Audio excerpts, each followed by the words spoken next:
Rebecca held her baby girl close to her chest as she watched the wooden box being lowered into the cold ground. The October wind cut through her black dress, but she barely felt it. 3-month-old Grace slept peacefully in her arms, unaware that her daddy would never hold her again. Just 2 weeks ago, everything was perfect. Thomas had been playing with Grace on their living room floor, making silly faces that made the baby giggle. He was only 31 years old, healthy and strong. Rebecca never imagined that a heart attack could take him away so suddenly. The church was packed that morning. People filled every pew, and some had to stand in the back. Thomas had been the youth pastor at Riverside Community Church for 6 years. He had touched so many lives. Kids who had been troubled found hope through his programs. Families who were struggling found support. Everyone loved Pastor Thomas. Rebecca looked around at all the familiar faces. These people had been like family to her. When she and Thomas first arrived at Riverside, she was fresh out of college with a degree in education. The church members welcomed them with open arms. They helped them move into the small cottage behind the main building. When Rebecca became pregnant, the women threw her the most beautiful baby shower. When Grace was born, they brought meals. For weeks. Mrs. Patterson, who taught Sunday school, gave Rebecca a gentle hug. "We're here for you, dear," she whispered. Thomas was such a good man. Mr. Williams, the head of the church board, shook her hand firmly. His wife stood beside him, but something felt different about their smiles today. They seemed forced, almost cold. After the service at the cemetery, people gathered at the church hall for lunch. Rebecca moved through the crowd like she was in a dream. Grace had woken up and was starting to fuss. Rebecca needed to feed her, so she went to the nursery where she had spent countless hours helping with other people's children. As she sat in the rocking chair, feeding Grace, she could hear voices in the hallway. They were talking quietly, but the walls were thin. "I'm just saying the numbers don't add up," someone was saying. Rebecca recognized the voice. It was Mr. Williams. "The building fund was supposed to have $50,000, another voice added. "Now there's barely 10,000 left." Rebecca's heart started beating faster. What were they talking about? "Thomas handled all the financial records," a woman's voice chimed in. It sounded like Mrs. Henderson from the front office. "He was the only one with access to that account." "Well, he's not here to explain it now, is he?" Mr. Williams said. His tone was sharp, nothing like the gentle way he had spoken to Rebecca earlier. "You don't think—" Mrs. Henderson's voice trailed off. "I don't know what to think," Mr. Williams replied. "But $40,000 doesn't just disappear." Rebecca felt sick to her stomach. They were talking about Thomas. They were suggesting that her husband had stolen money from the church. It couldn't be true. Thomas was the most honest person she knew. He wouldn't even keep the extra change when a store clerk made a mistake. Grace finished eating and fell back asleep. Rebecca sat there for a long time trying to process what she had heard. Maybe she had misunderstood. Maybe they were talking about something else entirely. When she finally came out of the nursery, most of the people had already left. The church ladies were cleaning up the kitchen. They smiled at her, but their smiles seemed different now, strained, uncomfortable. "Rebecca, dear," Mrs. Patterson called out, "we packed up some leftover food for you. You shouldn't have to worry about cooking for the next few days." "Thank you," Rebecca managed to say. "That's very kind." But as Mrs. Patterson handed her the containers, she avoided eye contact. Something had definitely changed. Over the next 2 days, Rebecca noticed more strange behavior. People who used to stop by regularly didn't come around. When she called to ask about the youth group meeting she was supposed to help with, the phone calls weren't returned. Even the mailman seemed to look at her differently. On Wednesday morning, Grace was crying more than usual. Rebecca thought maybe she was getting sick, so she decided to take her to the doctor. As she was getting ready to leave, she saw Mr. Williams walking up the path to her front door. Behind him were 2 other men from the church board. Her hands started shaking as she opened the door. "Rebecca," Mr. Williams said. His voice was formal, nothing like the warm tone he used to have. "We need to talk." Of course, she said, stepping aside to let them in. Can I get you some coffee? This isn't a social visit, said Mr. Peterson, another board member. He was usually a quiet man, but today his face looked stern.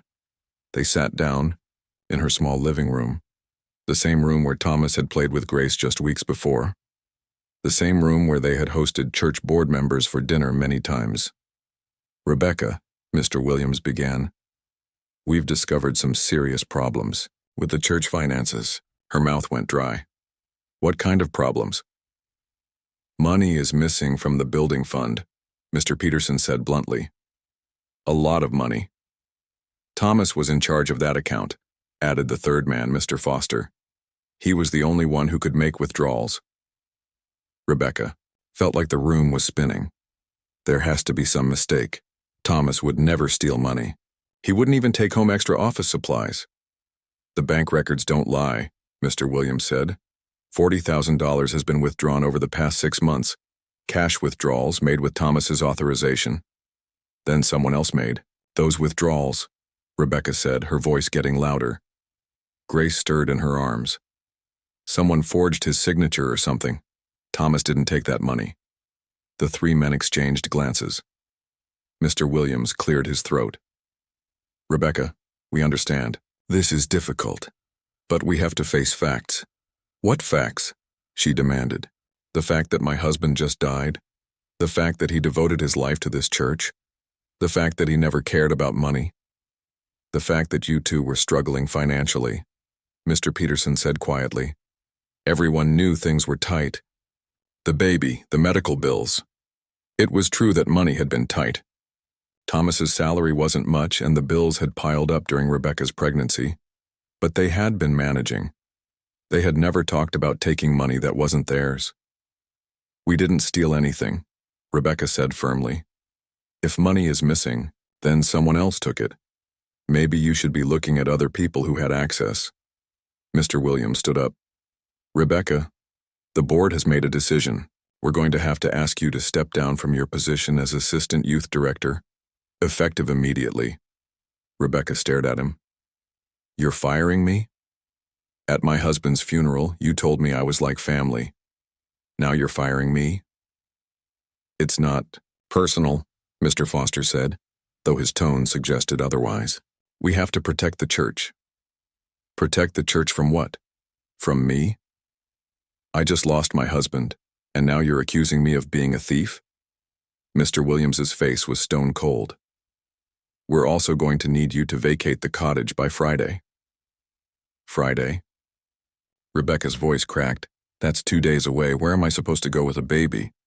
I'm sorry, Rebecca, Mr. Williams said, but he didn't sound sorry at all. The cottage comes with the job, since you no longer have the job. They left her sitting there, holding Grace, staring at the door they had just walked through, the same door that Thomas had walked through every morning when he went to work, the same door where church members used to stop by with casseroles and invitations to dinner. Now it felt like a door that was closing on her entire life. Rebecca didn't sleep at all that night. She kept replaying the conversation with the church board over and over in her mind. Friday was only 2 days away. 2 days to pack up her entire life and find somewhere to go with a 3-month-old baby. Thursday morning, she decided to fight back. She couldn't just accept what they were saying about Thomas. She needed to prove his innocence, and her own. She called the church office first thing in the morning. Mrs. Henderson answered the phone. Riverside Community Church, how can I help you? Mrs. Henderson, it's Rebecca. I need to see the financial records they're talking about. I need to understand what happened. There was a long pause. Rebecca, dear, I don't think that's possible. Why not? If they're accusing my husband of stealing, don't I have a right to see the evidence? Mr. Williams left strict instructions. No one is to discuss the financial situation with you. Rebecca felt her anger rising. Mrs. Henderson, you've known me for 6 years. Do you really think Thomas stole money? Another pause. I don't know what to think anymore, Rebecca. The numbers are right there in black and white. Then let me see them. I can't. I'm sorry. The line went dead. Mrs. Henderson had hung up on her. Rebecca fed Grace and put her down for a nap. Then she drove to the church. Maybe she could talk to some of the other members. Surely not everyone believed she and Thomas were thieves. When she pulled into the church parking lot, she saw several cars there. Good. People were around. She could explain her side of the story. She walked into the main building through the side door she had used hundreds of times before. The hallway felt different now, colder somehow. She found a group of women in the fellowship hall getting ready for the weekly food pantry distribution. These were women she had worked alongside for years. Women who had thrown her baby shower. Women who had brought meals when Grace was born. "Hi, everyone," Rebecca said, trying to sound normal. The conversation stopped immediately. 5 women turned to look at her, and none of them smiled. "Rebecca," said Janet, who had been the coordinator of the women's ministry. "What are you doing here?" "I wanted to talk to you all. There's been a terrible misunderstanding about the missing money. Thomas didn't take anything. He would never do that." The women exchanged uncomfortable glances. Linda, who had made the beautiful quilt for Grace's nursery, spoke up. "Rebecca, maybe you should go home. This is about my husband's reputation," Rebecca said, her voice getting stronger. "About our family's name. I can't just go home and pretend this isn't happening." "The board has made their decision," Janet said firmly. "They've seen the bank records. Then there's been some kind of mistake with the records. Or someone else had access to the account. Thomas kept careful records of everything. Let me show you his files." "Rebecca," Linda said, her voice softer but still distant, "we understand you're grieving. But you need to accept reality." "Reality?" Rebecca's voice was getting louder now. "The reality is that my husband was honest and kind and devoted his life to this church. The reality is that you all loved him 2 weeks ago and now you're treating him like a criminal." "Lower your voice," Janet hissed. "There are people in the building." "Good. Maybe they should hear this conversation. Maybe everyone should know how you're treating a widow and her baby." Grace started crying from her car seat. The stress in Rebecca's voice had woken her up. "Look," said Margaret, an older woman who had always been kind to Rebecca before. "We don't want to make this harder than it has to be. But facts are facts. The money is gone, and Thomas was the only one who could access it." "That's not true," Rebecca said, bouncing Grace gently to calm her down. "Other people had access. The church treasurer, the head of the board, the office manager. Why aren't you investigating them?" The women looked at each other again. Janet stepped forward. "Rebecca, I think you should leave now." "I'm not leaving until someone listens to me, until someone helps me figure out what really happened." "You're not supposed to be here," said a man's voice from behind her. Rebecca turned around. Mr. Williams was standing in the doorway and he looked angry. "I told you yesterday that your employment here was terminated," he said. "That means you don't belong in this building." "I'm not here as an employee," Rebecca said. "I'm here as a church member. I've been attending services here for 6 years." "Not anymore," Mr. Williams said coldly. Rebecca stared at him. "What do you mean?" "The board met again last night. We voted unanimously. You are no longer welcome at Riverside Community Church." The words hit her like a physical blow. "You're kicking me out of the church?" "We're protecting our congregation from someone who has shown she cannot be trusted." "I haven't done anything wrong. The evidence suggests otherwise." Rebecca looked around at the women who had once been her friends. Not one of them would meet her eyes. "This is unbelievable," she said, her voice shaking. "Thomas loved this church. He gave everything to this place, and this is how you treat his memory?" "Thomas brought this on himself," Mr. Williams said harshly. "And by defending him, you're showing that you were probably involved too." "Involved in what?" "We've never had $40,000 in our entire lives. Look at our bank account. Look at our credit cards. Look at our car, our clothes, our tiny cottage. Do we look like people who stole $40,000? "Appearances can be deceiving," Mr. Williams replied. Rebecca felt tears starting to come, but she was determined not to cry in front of these people. Not anymore. "Fine," she said quietly. "But someday you're going to find out the truth." And when you do, you're going to realize what you've done to an innocent family. She turned to leave, but Mr. Williams wasn't finished. One more thing, Rebecca. You need to be out of the cottage by tomorrow evening. If you're not gone by 6 o'clock, we'll have you removed. Rebecca stopped walking. Removed? You mean by the police? If necessary. She turned around one more time. Mr. Williams, I've known you for 6 years. You came to our wedding. You held my baby at her dedication ceremony. How can you be so cruel? For just a moment, his expression softened slightly, but then his jaw tightened again. Sometimes doing the right thing isn't easy, he said. Rebecca walked out of the church building for what she knew would be the last time. As she strapped Grace into her car seat, she noticed people watching her from the windows. People she had considered friends. People she had served alongside in youth programs and charity drives. None of them came outside to say goodbye. That afternoon, Rebecca started packing. She didn't have much.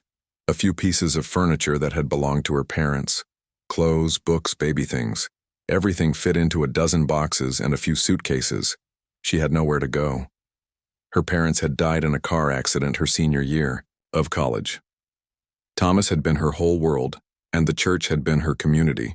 She had a few friends from college, but they lived in different states now, and she felt too ashamed to call them. How could she explain that her husband was being accused of stealing and she was being thrown out of her home? She spent the evening calling motels and apartments, but everything was too expensive. The small savings account she and Thomas had shared wouldn't last long, especially with a baby to care for. As Friday evening approached, Rebecca loaded the last of her belongings into her car. Grace was crying, probably sensing her mother's stress. The cottage that had been their home felt empty and cold now. At exactly 6 o'clock, Rebecca heard a car pull up outside. Through the window, she could see Mr. Williams getting out of his sedan. He had actually come to make sure she was leaving. She picked up Grace and her diaper bag, took one last look around the place where she had been happy, and walked out the door. Mr. Williams was standing by his car checking his watch. "Keys," he said, holding out his hand. Rebecca dropped the cottage keys into his palm without saying a word.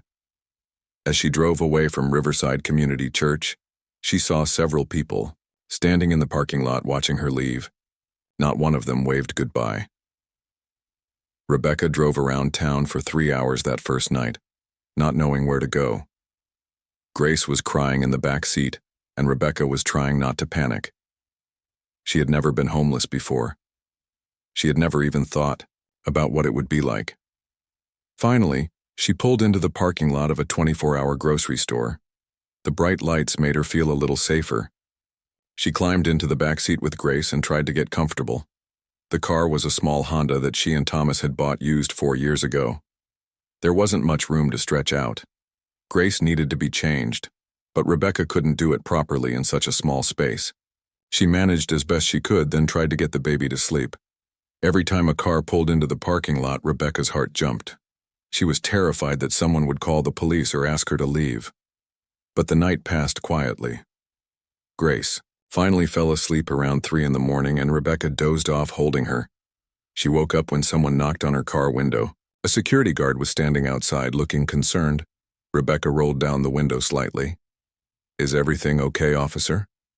"Ma'am, you can't sleep here," the guard said. He was an older man with kind eyes. "Store policy." "I'm sorry," Rebecca said quickly. "We were just resting for a few minutes." The guard looked at Grace sleeping in her arms, then back at Rebecca. "Are you folks okay? Do you need help?" Rebecca wanted to say yes. She wanted to tell him everything that had happened, but she was too ashamed. "We're fine," she lied. "Just traveling through." The guard nodded, but he didn't look convinced. "Well, you'll need to move along now. There's a rest stop about 10 miles south on the highway. You might be more comfortable there." Rebecca thanked him and drove to the rest stop. It was better than the grocery store parking lot. There were picnic tables and a small building with bathrooms. She was able to change Grace properly and clean herself up a little, but she couldn't stay there forever either. Over the next few days, Rebecca developed a routine. During the day, she drove around looking for work. She applied at restaurants, stores, offices, anywhere that might hire her. She had a college degree and 6 years of experience working with youth programs, but most places wanted references. How could she explain that her only references were people who now thought she was a thief? At night, she moved between different parking lots, the grocery store, a shopping mall, a truck stop. She tried not to stay in the same place 2 nights in a row. Grace was getting fussier. The poor baby could sense that something was wrong. She wasn't sleeping well in the car, and Rebecca was running out of diapers and formula. The small amount of money in their savings account was disappearing fast. On Wednesday, Rebecca finally got called for a job interview. It was at a diner, downtown, just a waitressing position, but it was something. She used the bathroom at a gas station to clean up as best she could. She changed Grace and hoped the baby would stay quiet during the interview. The manager, a woman named Betty, seemed nice enough. She looked at Rebecca's application and asked a few basic questions. "You have a college degree?" Betty observed. "Why do you want to work as a waitress?" Rebecca had practiced this answer. "I'm going through some changes in my life right now. I need steady work and flexible hours because of my baby." "Do you have childcare arranged?" Rebecca's heart sank. She hadn't thought about this part. "I'm still working on that." That was the story everywhere Rebecca applied. No one wanted to hire someone with a baby and no babysitter. By Friday, Rebecca was desperate. She had $12 left to her name. Grace needed diapers and formula, and Rebecca hadn't eaten a real meal in 2 days. Betty glanced at Grace, who was starting to get restless in her car seat. "Well, you seem like a nice girl, but I need someone who can start right away. Come back when you have the childcare situation figured out." T was parked at the rest stop trying to figure out what to do next, when a police car pulled up behind her. Rebecca's hand started shaking as the officer got out and walked toward her car. She rolled down the window, trying to look calm. "Good evening, ma'am," the officer said. He was young, probably not much older than Rebecca. "I'm Officer Martinez. We've had reports of someone living out of their car here." "I'm not living here," Rebecca said quickly. "I was just stopping to rest." "Officer," Martinez looked at the back seat of her car. It was obvious that she had been staying there. There were blankets, baby supplies, and bags of clothes. "Ma'am, I need you to be honest with me. Are you homeless?" Rebecca looked down at Grace, who was sleeping in her car seat. She couldn't lie anymore. "Yes," she whispered. Officer Martinez's expression softened. "Do you have family you can call? Friends who can help?" Rebecca shook her head. "It's just us." "What about the baby's father? He died 2 weeks ago." The officer was quiet for a moment. "Ma'am, I'm going to have to ask you to move along. You can't stay here overnight. It's not safe for you or the baby." "Where am I supposed to go?" Rebecca asked, and her voice cracked. "There's a shelter downtown, New Hope Center. They help families in situations like yours." Rebecca had driven past the shelter several times.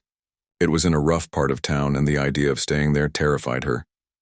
"Is there anywhere else?" she asked. Officer Martinez shook his head. "I'm sorry. If I find you sleeping in your car again, I'll have to call child services.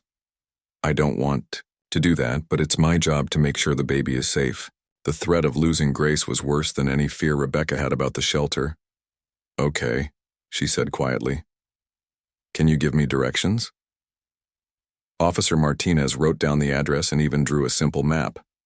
"They're good people there," he said. "They'll take care of you." An hour later, Rebecca was standing outside the New Hope Center with Grace in her arms and her few belongings in a grocery bag. The building was old and run down, but the lights were on and she could see people moving around inside. She took a deep breath and walked through the front door. The woman at the desk looked up when Rebecca entered. She was middle-aged with graying hair and tired eyes, but her smile was warm. "Hi there," the woman said. "I'm Patricia. Are you looking for a place to stay?" Rebecca nodded, not trusting herself to speak without crying. "First time?" Patricia asked gently. "Yes," Rebecca managed to say. "It's okay, honey. We've all been where you are. Let me get you signed in and show you around." The shelter was cleaner than Rebecca had expected, but it was crowded. There were about 20 women there, some with children. They had set up a small area with cribs and playpens for the babies. Patricia showed Rebecca to a cot in a room with 6 other beds. "It's not much," she said, "but it's warm and safe. Dinner is served until 8 o'clock. Breakfast starts at 6. There are some rules, but nothing too complicated." Rebecca put her bag down next to the cot and sat down with Grace.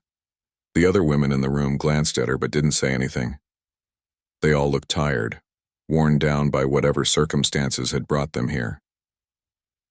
That night, Rebecca lay on the thin mattress with Grace sleeping next to her and listened to the sounds of the shelter. Someone was coughing in the next room. A baby was crying somewhere down the hall. Outside, she could hear traffic and sirens. 3 weeks ago, she had been planning Thomas's birthday party. She had been happy, secure, surrounded by people who loved her. Now she was sleeping in a homeless shelter, branded as a thief, with no idea how she was going to rebuild her life. She closed her eyes and tried not to think about tomorrow. One day at a time, she told herself. That was all she could handle right now. Grace stirred in her sleep and made a small sound. Rebecca put her hand on the baby's chest and felt her breathing, steady and peaceful. Whatever happened, she had to keep going for Grace. Her daughter deserved better than this. And somehow, some way, Rebecca was going to make sure she got it. But, lying there in the dark, surrounded by the sounds of other broken lives, Rebecca had never felt more alone or more hopeless. She had hit rock bottom and she couldn't see any way back up. Rebecca had been at the New Hope Center for 5 days when she first noticed the well-dressed woman serving dinner. Most of the volunteers wore casual clothes and looked like regular people from the community. But this woman was different. She wore a beautiful navy blue suit and pearl earrings, and her silver hair was perfectly styled. What struck Rebecca most was how the woman treated everyone. She didn't look down on anyone, or speak in that fake sweet voice some volunteers used. She talked to each person like they mattered, asking about their day and remembering their names. "Good evening," the woman said when Rebecca reached the front of the food line. "I'm Victoria. I don't think we've met yet." "I'm Rebecca," she replied, holding Grace a little tighter. "This is Grace." Victoria's face lit up when she saw the baby. "Oh, she's beautiful. How old is she?" 3 months. "My goodness, she's so alert. Look at those bright eyes." Victoria ladled mashed potatoes onto Rebecca's plate. "How are you settling in here?" "Everyone's been very kind," Rebecca said. Crud. Was true. The other women at the shelter had been welcoming, sharing advice about everything from finding work to keeping babies comfortable in the cramped space. Victoria studied Rebecca's face for a moment. "You look tired, dear. Are you getting enough rest?" Rebecca almost laughed. Rest was hard to come by in the shelter. Grace was still adjusting to all the noise and activity, so she woke up frequently during the night. And Rebecca's mind was always racing, trying to figure out what to do next. "I'm managing," Rebecca said. Over the next week, Rebecca looked forward to seeing Victoria during dinner service. The older woman always had a warm smile and seemed genuinely interested in how Rebecca was doing. She never asked nosy questions about how Rebecca had ended up at the shelter, which Rebecca appreciated. One evening, Victoria wasn't serving food. Instead, she was sitting at one of the tables helping a woman fill out job applications. Rebecca noticed that Victoria was wearing jeans and a simple sweater, but she still looked elegant. After dinner, Victoria approached Rebecca. "Would you mind if I held Grace for a few minutes?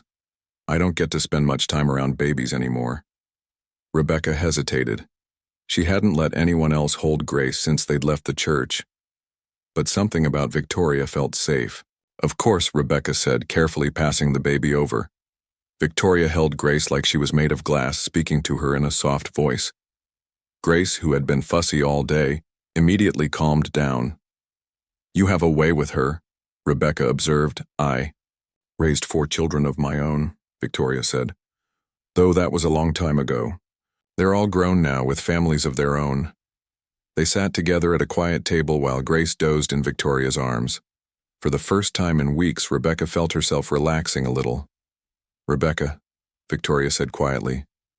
I hope you don't mind me saying this, but you seem different from most of the women who come through here. Rebecca tensed up. Different how? Your education, the way you speak, your mannerisms. You weren't always homeless, were you? Rebecca looked down at her hands. No, this is all very new to me. Would you like to talk about it? Sometimes it helps to tell someone your story. Rebecca found herself telling Victoria everything. About Thomas and the church, about the missing money and the accusations, about being thrown out of her home. Victoria listened without interrupting, occasionally nodding or making small sounds of sympathy. When Rebecca finished, Victoria was quiet for a long moment. That's one of the most heartbreaking things I've ever heard, she finally said. To lose your husband and then be treated so cruelly by people who should have supported you. I keep thinking this is all a bad dream, Rebecca said. That I'll wake up and Thomas will be there, and none of this will have happened. Victoria reached across the table and squeezed Rebecca's hand. Grief is like that. Reality comes in waves. I just don't know what I'm going to do, Rebecca continued. I can't find a job because I don't have childcare. I can't get childcare. Because I don't have a job, I'm stuck. Victoria was quiet again, thinking. Rebecca, can I ask you something? What did you study in college? Business administration with a minor in education. And you worked at the church for how long? 6 years. I helped run the youth programs, organized events, managed volunteers. I basically did whatever needed to be done. Victoria nodded thoughtfully. So you have experience with management, planning, working with people. I suppose so, but none of that matters now. No one will hire me. What if someone did want to hire you? What if there was a job that came with childcare? Rebecca looked at her skeptically.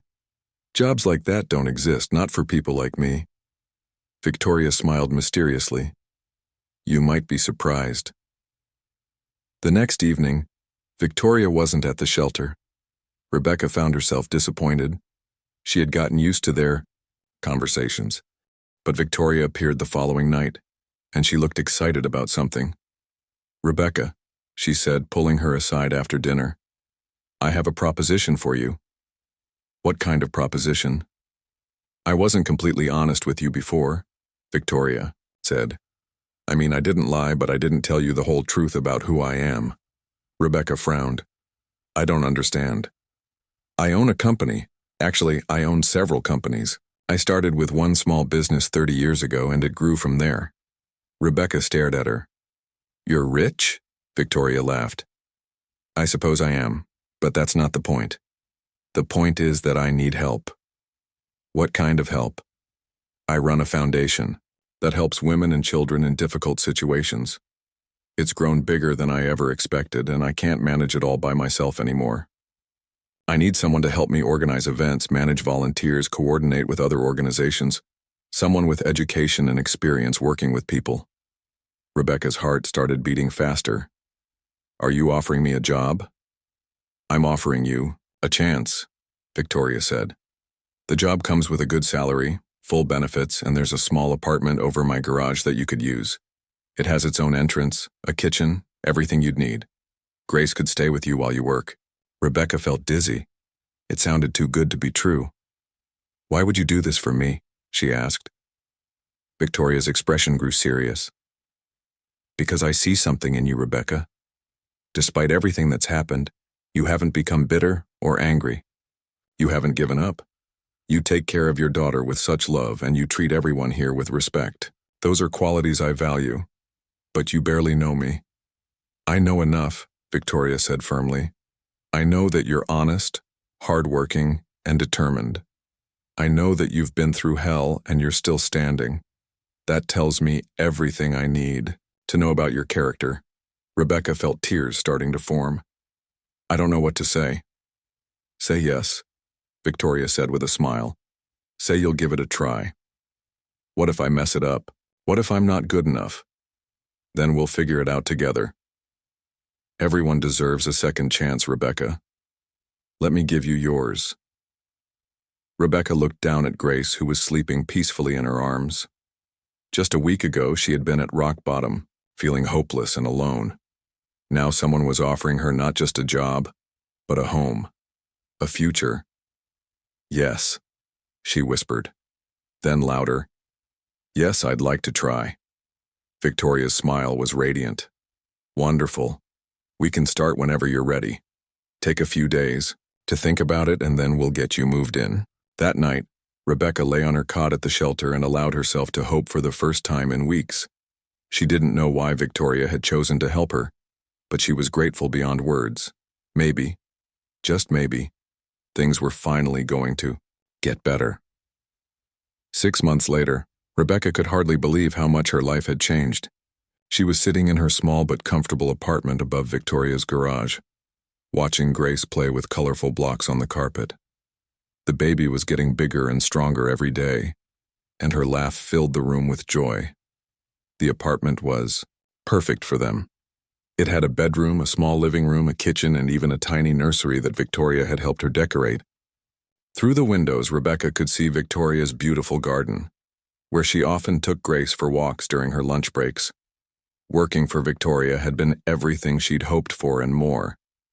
The Helping Hands Foundation, as it was called, did incredible work supporting women and families in crisis. Rebecca helped organize fundraising events, coordinate volunteer programs, and manage the foundation's outreach efforts. She discovered she had a real talent for bringing people together and making things happen. Victoria had become like family to her. The older woman often invited Rebecca and Grace to dinner in the main house, and they would spend evenings talking about work, life, and dreams for the future. Victoria treated Grace like her own granddaughter, and Grace adored her. "You have a natural gift for this work," Victoria had told Rebecca just last week.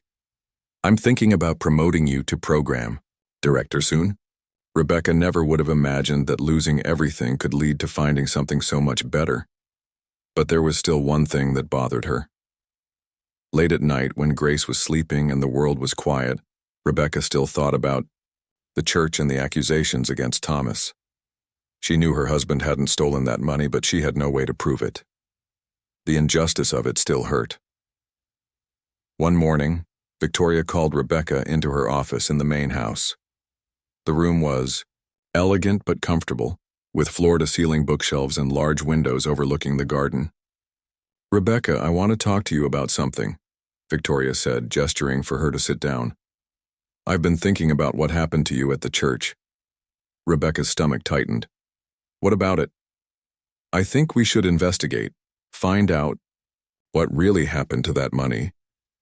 "Victoria, I appreciate the thought, but I don't think there's any point. It's been months. Even if we could prove Thomas was innocent, it wouldn't bring him back." Victoria leaned forward. "But it would clear his name. And yours. Don't you think you deserve that?" Rebecca had to admit she did want that. She wanted people to know that Thomas had been a good man, an honest man. "How would we even begin to investigate?" Rebecca asked. Victoria smiled. "I have resources, dear, and I know people who know how to find the truth." A week later, Victoria introduced Rebecca to a private investigator named David Chen. He was a former police detective who now worked independently, and Victoria had hired him to look into the missing church funds. "I've already started reviewing the case," Mr. Chen told them. "I got copies of the bank records and the church's financial documents. There are some interesting things I've discovered." "What kind of things?" Rebecca asked. "Well, for one thing, the withdrawals weren't all made during regular business hours. Some were made at night or on weekends when the bank was closed. That means they were made at ATM machines." Rebecca frowned. "Thomas never used ATMs. He always went inside the bank to talk to the tellers. He said it was more personal that way." "That's what I thought you might say," Mr. Chen said. "Also, the withdrawal locations are interesting. Most of them were made at machines across town, nowhere near the church or your home." "So what does that mean?" Victoria asked. "It means someone else was making those withdrawals, someone who had access to the account information and was trying to avoid being seen by people who knew Thomas." Rebecca felt her heart racing. "Do you know who it was?" "I'm still working on that," Mr. Chen said, "but I have some leads. Give me another week or two." 2 weeks later, Mr. Chen called with news. Rebecca and Victoria met him at a coffee shop downtown, away from prying eyes. "I found your thief," he said without preamble. It was Michael Williams. Rebecca nearly dropped her coffee cup. "Mr. Williams, the head of the church board?" "His son, actually. Michael Williams, Jr. He works at a casino downtown and has been gambling heavily for the past 2 years. He owes money to some very dangerous people." "But how did he get access to the church account?" Victoria asked. "His father had the account information in his home office. Young Michael must have found it and figured out how to access the money. The timing fits perfectly. The withdrawal started right around the time his gambling debts got serious." Rebecca felt a mixture of anger and relief. Anger that an innocent family had been destroyed to cover up someone else's crimes. Relief that she now had proof of Thomas's innocence. "What do we do now?" she asked. Mr. Chen smiled. "Now we go to the police." The arrest happened quickly after that.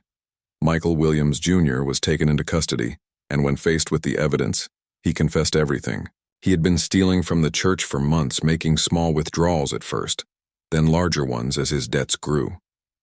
When Thomas died suddenly, Michael saw an opportunity to pin the blame on someone who couldn't defend himself. He convinced his father and the other board members that Thomas must have been the thief. The news spread through the community like wildfire. Rebecca's phone started ringing with calls from church members who wanted to apologize. Mrs. Patterson called crying, begging for forgiveness. Even Mrs. Henderson from the church office called to say how sorry she was. But the call that surprised Rebecca the most came from Mr. Williams Sr. himself. "Rebecca," he said, his voice heavy with shame. "I don't know how to begin to apologize for what I've done to you and Thomas's memory."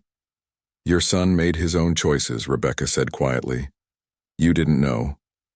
But I should have known. I should have investigated more carefully before accusing Thomas. And I should never have treated you the way I did." There was a long pause.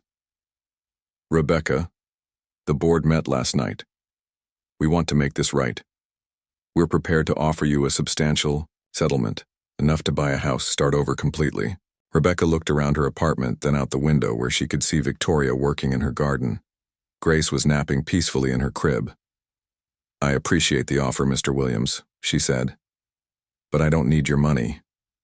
I already have everything I need. What about your job?